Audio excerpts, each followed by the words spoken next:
And we are pleased to welcome Kathryn Marchesini of the ONC as our speaker today. She serves as the Chief Privacy Officer with the ONC. Kathryn advises the National Coordinator on critical areas, including privacy, security, and data stewardship. She also works closely with the HHS, NIH, and other agencies participating in rulemaking, guidance development, and policy outreach initiatives. Today's moderator will be Rick Geimer with Lantana. And so I will turn it over now to Kathryn. Thanks, Pat. I have a lot to cover today so on health data privacy and the app economy. So thanks for joining, and I'll jump right in. Before doing so and going into full detail, I did want to note that the materials that are in this presentation, they contain relevant statutes as well as laws, but it's not a legal document. So please see relevant laws and regulations that are referenced. And also this communication is produced and disseminated with US taxpayer expense. So as you'll see here, today I plan mostly to talk about the legal regulatory side of privacy and digital health in the US, particularly geared towards third-party health app and tech innovators, startups, folks that may be trying to enter and engage in this space. I'll first walk through some of the key relevant privacy and security laws. Then I'll work through some questions to help determine if one or may apply to you and your app. And discuss some of the other considerations against the federal regulatory backdrop. To close, I'll give some summary tips and answer any questions if time permits. So currently in the US, the approach to privacy is sector specific, meaning there's multiple rules that apply depending on which industry you're operating in. The graphic here is an attempt to show a snapshot of the key federal privacy and security agencies or government entities that relate to mobile and health information. As you can see here, you may have to follow more than one law. And as a result, you may be regulated by more than one federal agency, depending on your app. So for example, there could be two different apps. They may collect the same data. One set of rules might apply in one situation, but not in others. It may not be obvious at first glance which law may apply, so hopefully we can talk through some of that today. You'll see on the slide also there's the if-then statement. So these are really just trying to serve as a sample trigger question to help navigate or at least serve as a first hint as to which law may apply or which law you may need to pay attention to. I'll go into a little more detail on the following slides, but I'll primarily focus on the first three categories that are listed here, and I'll touch on the other two. So you'll have some general awareness if you choose to go down that path. So when thinking about privacy in healthcare, most people usually think about HIPAA. So we're gonna just start there. So as many of you maybe know, HIPAA stands for the Health Insurance Portability and Accountability Act. It actually required the HHS Secretary to issue particular rules around privacy and security. As a result, the US Department of Health and Human Services issued these rules on privacy and security, and then in later years, as a result of the HITECH Act, issued breach notification as well as enforcement rules. So just know when you hear HIPAA and rules, there's a lot of, there's several rules that are involved. But you'll see here on the slide that it's administered and enforced by the US Department of Health and Human Services, the Office for Civil Rights, as well as the corresponding descriptions for the rules that are listed. Generally speaking though, the privacy requirements, they describe the kinds of information that must be protected and who must protect it. Whereas the security requirements, so those that are in the security rules, they address the steps that must be taken to protect the health information and who is responsible for protecting the information. You can find detailed information about HIPAA and the coverage and the various requirements on the actual HHS Office for Civil Rights website. You'll see listed here. Given time, I will touch on some of the specifics of HIPAA that are particular for the relevant privacy topics and app developers. You'll see here, I try to touch on the who's and the what's. So this is just an attempt to show in a conceptual structure, very simplified, how the who. So what does, who does HIPAA cover? HIPAA really covers those, what the rule refers to as covered entities and business associates.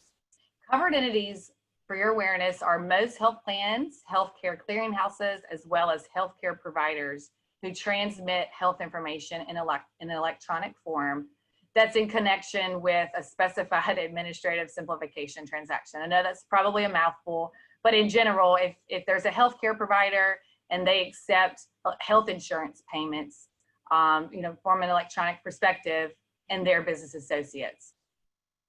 What is a business associate specifically? So many in the audience to the session today maybe fall into that bucket.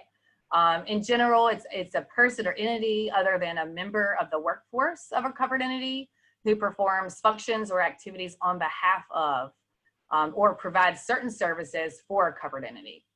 So in general, you're a service provider of the covered entity. So that's a little bit on the who. So I'll dive a little bit into the what. What does HIPAA protect?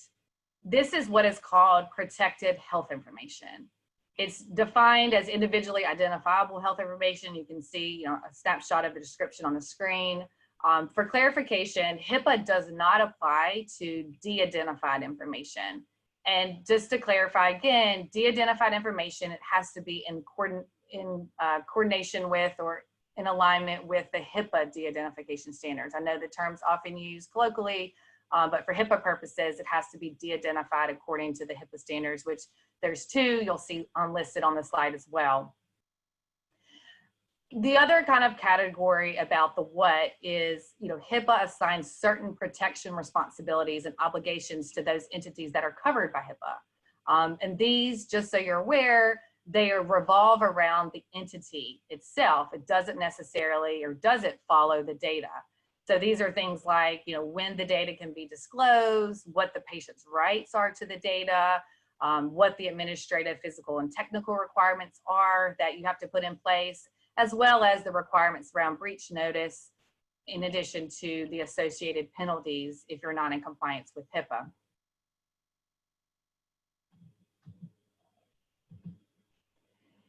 So against this backdrop, I just wanted to share an example.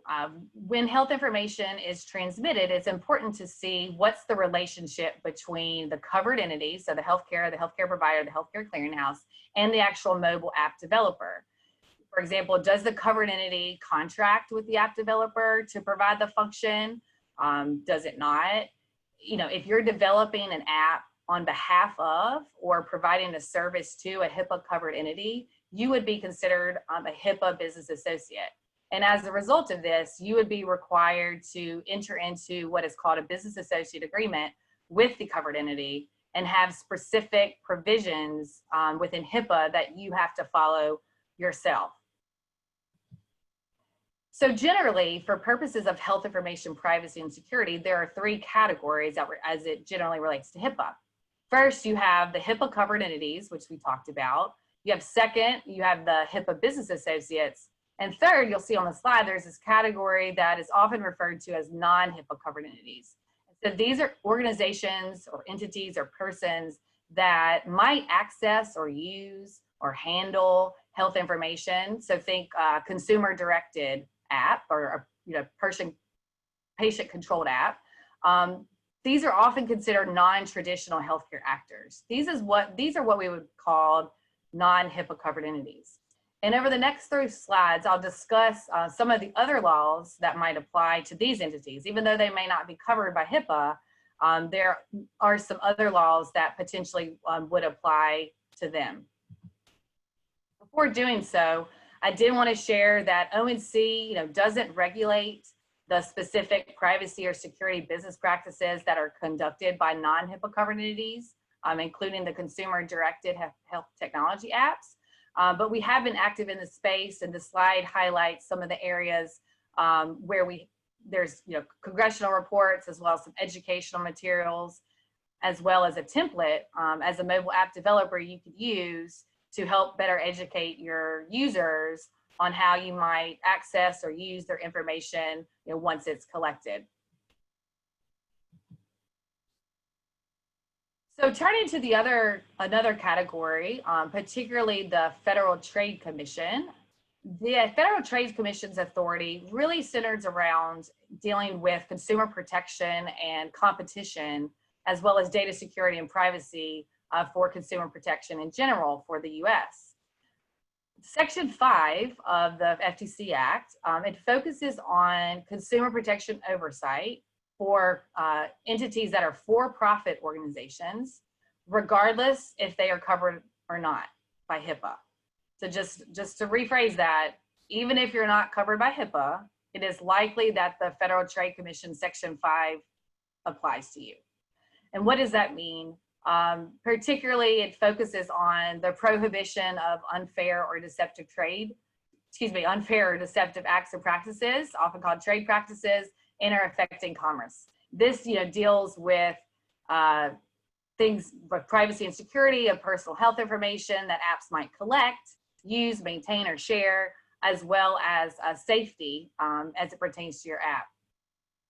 So as an example, if you, as an app developer, have a privacy notice and you choose or you fail to comply with it deceptively, and you disclose, for example, material information about how you might use identifiable information, and you choose to do it differently or reasonably, that would be fall into this category. Similarly, the FTC has used their authority to challenge whether or not there's been misleading statements, whether you're tracking consumers' movement online, if you offer consumers an opt-out option, whether or not you honor that as well. So the FTC authority applies to most app developers. So I would just suggest if you're developing a health app, there's a good chance that the FTC Act applies to you. And you can see here the resources that are available. Another rule or regulation that falls under the FTC is the health breach notification rule. So this is different than the HIPAA breach notification rule. This is where the FTC has one where it focuses on certain types of entities that fall outside of the scope of HIPAA, and therefore they're not subject to the HIPAA breach notification rule. In general, the rule, as you can see on the slide, it applies to vendors of personal health records, as well as personal health records related entities, along with third-party service providers to those entities. And some of the requirements, they're similar to the HIPAA requirements. You have to provide notice. There's things that you have to notify the agency as well as the individuals that are affected. I did want to draw attention to the fact that the FTC recently announced a public comment period for this rule. So as the FTC is reviewing various rules, if you're interested in this area or you might be impacted by this area, I would suggest to check out the link. You're able to provide a public comment to the existing rule.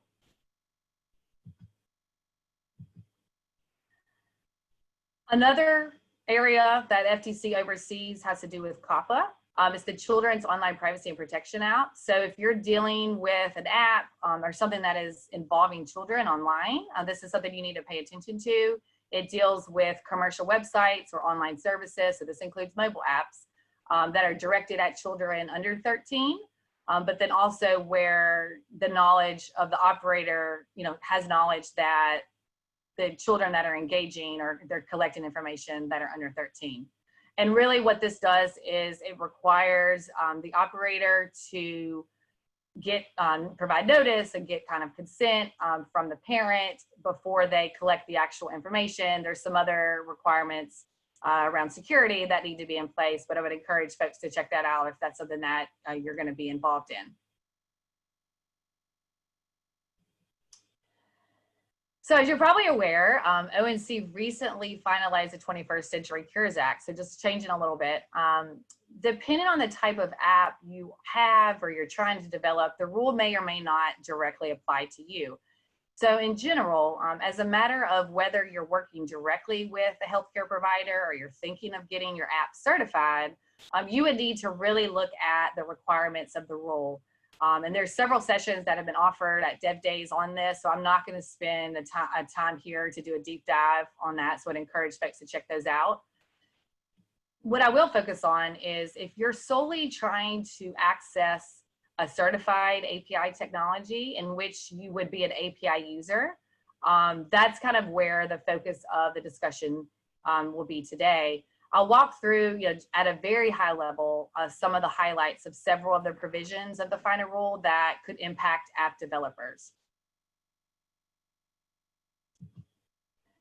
First here, what's listed on the slide is actually for actors that are subject to the ONC rule. So just a reminder, if you're not subject to the rule, these are not applicable to you, but it's helpful, I think, to provide some context before diving into some of the indirect benefits to you as an API user.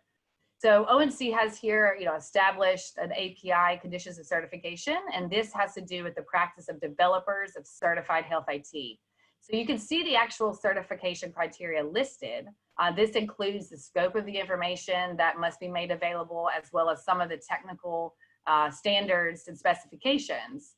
As mentioned, there's other sessions that do a deep dive, but wanted to share that here, along with the API maintenance of certification requirements. And so this has to do with ongoing requirements that must be met by certified API developers and their certified API technology. And it'll make a little more sense on this slide here as to maybe why I reference these is as a result of these requirements, while the rule generally may not apply to you or doesn't cover you as a third-party app developer, an mHealth developer directly, the rule has certain behaviors and practices that may apply to other relationships that you have. And I'll touch on a few here. You'll see here transparency. It really focuses on covered actors having to provide business and technical documentation necessary to interact with their certified API. The fees kind of category that deals with their conditions around allowable fees, as well as boundaries for the fees that a certified API developer would be permitted to charge anyone to use their certified API and to who they can charge those fees to. Another focus area deals a lot with openness and pro-competitiveness of the rule. This has to do with the conditions dealing with the business requirements that certified API developers have to comply with as it relates to their API to promote the overall openness and competitiveness of the marketplace. You'll also see listed on here under the rule authenticity verification, application registration, as well as service-based URLs. Those are probably, I know this is more of a technical conference, so those things might be of most interest to you. And we'll talk a little bit about those in the following slides, but generally speaking, the registration process, what you have to go through in order to be able to access the certified API, the service-based URL publication, that the actual certified API developer has to publish their URL so you're able to have access to it.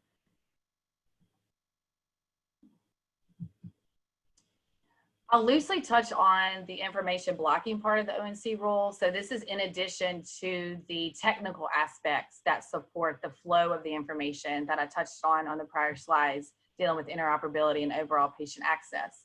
So the ONC rule also includes information blocking provisions, and this deals with practice that is likely to interfere with, prevent, or materially discourage access, exchange, or use of electronic health information, except as it's reasonably and necessary for an activity.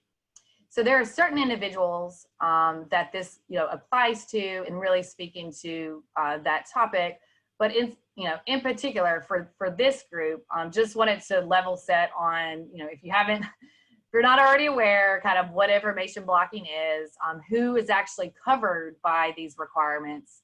But I'll touch a little bit on how you as a third-party developer may benefit or indirectly be impacted by the rule. So I use the word interference. What does this mean?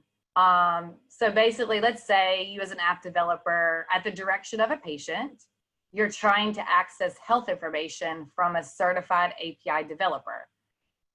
So some things that would be considered an interference when you're trying to do this are listed on this slide. I mentioned on the prior slide about service-based URLs. These might be referred to as endpoints, file server-based URLs. This has to do with if the certified API withholds that URL from you, this would be considered an interference.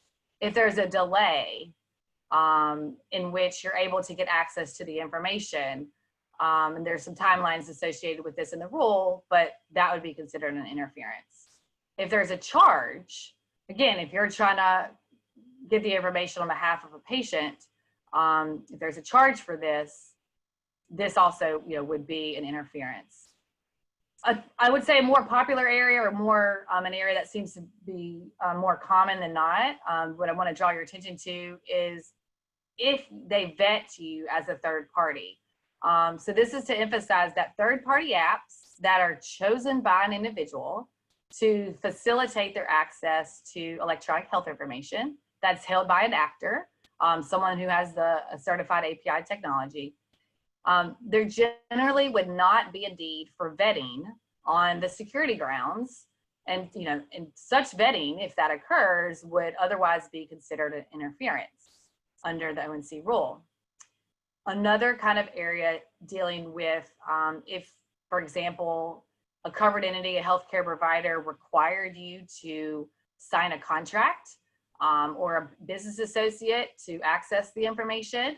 HIPAA does not require a covered entity or its business associate to enter into a business associate agreement with an app developer that does not create, receive, maintain, or transmit ePHI on behalf of them. So again, if you are representing a patient, you do not have to sign an agreement. So if for some reason that is occurring under the ONC rule, this would be considered an interference. And so as a third party, even though you don't have to follow the requirements of the rule, you can submit a complaint alleging information blocking. So wanted to just share that on the slide here. Feel free to go to there for more information. So we talked a little about what is an interference. I wanted to focus on what is not an interference. So education is probably one of the larger areas as a third party you might be interested in. When certain criteria are met under the ONC rule, it would not be considered an interference with the access, exchange, or use of EHI. So therefore it wouldn't be information blocking. If an actor that's subject to the information blocking rule, if they engaged in practices to educate patients about the privacy and security of risk that might be associated with an app that they chose to receive their electronic health information. So for example, an information blocking actor is permitted to establish a process where it first asks, you as a third party app developer to attest yes or no as to whether you have a privacy policy about your app, and if so, if the policy meets certain market-led best practices. So the ONC rule provides a minimum set of third-party privacy practices and policies that patient-facing applications should adhere to. Things like, it must be made publicly accessible at all times. It's shared with individuals, the use of technology prior to the technology collecting the information. It's written in plain language in a manner that an individual can understand it, who's using the technology. Things like including statements about whether or not you sell the information, in addition to if you collect consent at any point during the process. So in addition to education, just to loosely talk about business associate agreements, I know I touched on it on the prior slide, but just to kind of show the flip side, the ONC rule does not require business associates to disclose electronic health information in any way that would not already be permitted under the HIPAA privacy rule. And so a business associate, or if there's a service level agreement that's already in place that might not allow for some of the sharing, as long as it's in compliance with HIPAA requirements and it's not discriminatory, this would still be allowed to be in place. To change gears a little bit, we'll touch briefly on the Federal Food and Drug and Cosmetic Act, so this FDA. This is another federal regulation to be aware of, and I'll briefly touch on, but given time and the details, we will not be talking in full today. Basically, the FDA enforces the act. Overall, it regulates the safety and effectiveness of medical devices. And so this actually includes certain mobile medical apps. So some software functions may meet the definition of a medical device, but because they pose a lower risk to the public, the FDA intends to exercise their enforcement discretion over these devices. So I would just suggest if you think you might be a medical app or your app is maybe just trying to make decisions, I'd encourage you to review the FDA guidance for the specific requirements, including some examples that they provide on what is and is not. The Federal Communications Commission, the focus on their authority deals with privacy and security requirements imposed on entities that are acting as a common carrier. So while the regulation is not specific to health or mobile, there are requirements on telecommunication carriers, primarily those that are governing information dealing with customer proprietary network information. So this potentially could intersect with some app developers operating in the health industry, particularly if you're either a telecommunications provider or voice over IP provider, you're likely to be subject to some of these rules. So I'd encourage folks to check that out. So in addition to the areas I know went by light speed, but wanted to try to get here to spend more of our time. So there's actually an mHealth app developer tool that's available on the website of the Federal Trade Commission. So it was developed in partnership with various agencies. The tool actually helps you figure out which of the laws may apply to you. It's not meant to be legal advice about, or whether or not you're fully compliant with the law. But it will give you a snapshot of the few important laws and some of the regulations that I talked through today. But I will talk a little bit about it on the next several slides and provide some questions to talk through, and hopefully that'll start some folks thinking. So we talked about HIPAA. So you'll see some questions here on the slide that deals with how do I even know? You talked a lot about it, you ran through it, I don't understand, where do I start? You'll see here on the slide, there's some questions. Ideally, these are some of the key areas where if you answer yes or no, it really determines whether or not HIPAA applies to you. I know I talked a little bit about, the first question really being, are you handling identifiable information? And usually it's health information, but these days I know the term health information can be all-encompassing, can mean different things to different people. So really, if you think there's common identifiers that HIPAA claims or shows what it's meant. So I would just encourage folks to check that out. But again, if you're at the very start collecting identifiable information, you can go to the other questions that are listed here. And really just thinking about, who am I performing my service on behalf of? Is it a healthcare provider? Am I trying to engage with a patient? And really trying to just zone in on what function am I performing and who is it on behalf of? Because for HIPAA purposes, this really triggers whether or not it applies. For the FTC, dealing with, again, as mentioned, regardless if you're covered by HIPAA or not, there are some key questions to think about as to whether or not the FTC authority, particularly Section 5, applies to you. But generally speaking, if you're a mobile app developer, even if you actually don't deal with what is considered health information, if it's consumer information, you will be covered by the Section 5 authority. So, if you're interested or you think you might be focused in this area, assuming you are a for-profit entity and you're not considered a nonprofit, the FTC jurisdiction applies to you. And then there's some specific information about, some of their tips that I'll talk a little bit at the end that you can find out around that. But really around, are you independently selected by a consumer to be used is really a key focus area for the FTC Section 5 jurisdiction. For COPPA, really a key thing about if you plan on collecting information from children, it applies to you. So there's some questions there. Again, the tool link that I mentioned at the early start of the slides, they have, you can access the full tool there with the decision tree, yes or no kind of navigation. And then as far as the ONC Cures Act rule goes, we talked a little bit about that, but I think the key thing here is to try to figure out, are you a covered actor under the rule? And then, you know, if you are a covered actor, you really need to pay attention to the requirements of the rule. If you're not a covered actor, according to the rule, there's some indirect benefits that you could be aware of. But if you don't fall into a defined actor category for the ONC rule purposes, your benefits are still there, or you still could learn from the rule, but it's not something that you have, for example, you're not necessarily regulated by ONC. For FDA, if you're an app and you're developing, you know, for it to be diagnostic or it's related to disease management, even though it's an app, a lot of people think, oh, it's an app, it's not a true medical device. You still may actually need to get FDA approval if it meets the definition of their mobile medical app.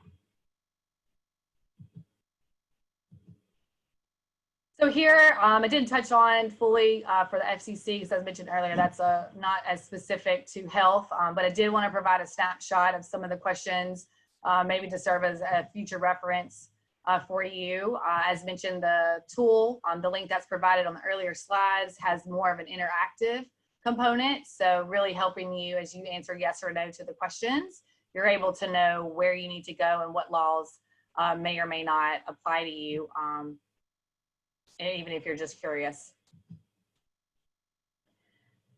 So generally, as mentioned, the current regulatory structure may create some challenges to organization and app developers to think about how you structure yourself.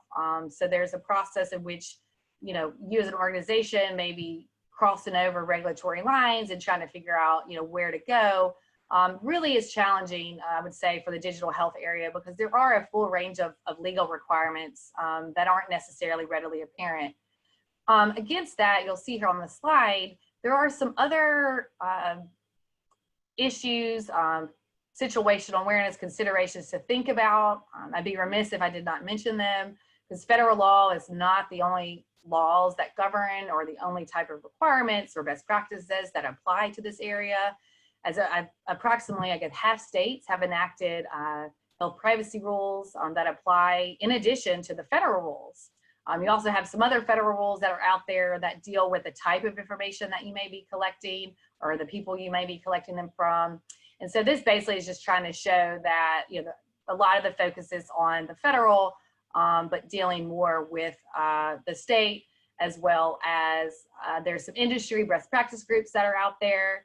And the, there's also, if you're at all following this area at the national level, there is a discussion around federal, congressional, and national law dealing with data privacy and security, not just unique to healthcare, but more dealing with the industry as a whole.